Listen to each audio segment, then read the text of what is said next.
For question one, describe the performance outcome measures or the PMOs used in the trials and the performance production measures or the PPMs you manipulated during your trials. Yeah. So the POMs are the juggling task, including counting the number of correct responses and errors that were made during each trial, with correct responses counting as each time I successfully tossed and caught a ball with the same hand after releasing the second one, and an error counting as every time I dropped it or I caught the ball while the second ball is in my hand. And the performance production measures, I wrote this down. Give me a few. Oh, here we go. The PPMs manipulated during the trials involved the timing and coordination of ball tosses and catches. I alternated ball tosses smoothly, ensure that they did not catch, and I did not catch one ball while the other was in my hand. And also another PPM was the duration of each trial, which was 10 seconds, and the rest period being 5 seconds.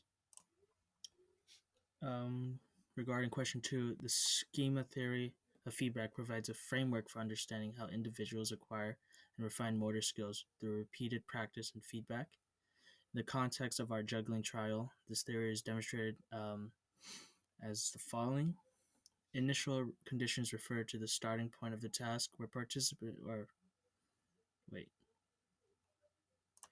where I held two tennis balls in my dominant hand, which would be my right hand, and I prepared to initiate the juggling sequence. Then the response specifications would be involving the predetermined instructions for altering ball tosses smoothly and avoiding catching one ball while the other is still in the hand.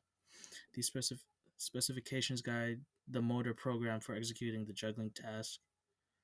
That would be followed by the sensory consequence of movement, which refers to the feedback received through sensory channels, uh, either like visual, while I performed the task.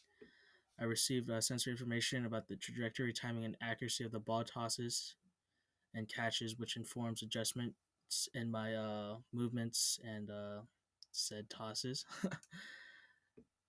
Response outcome relates to the elevation of each trial's performance outcome measures, including the count of correct responses and errors made. I use this feedback to update my internal oh man. Okay, I found it. I use this to refine my juggling technique across my 10 trials, demonstrating my narrative process of skill acquisition, which is predicted by the schema theory of feedback. The knowledge of performance.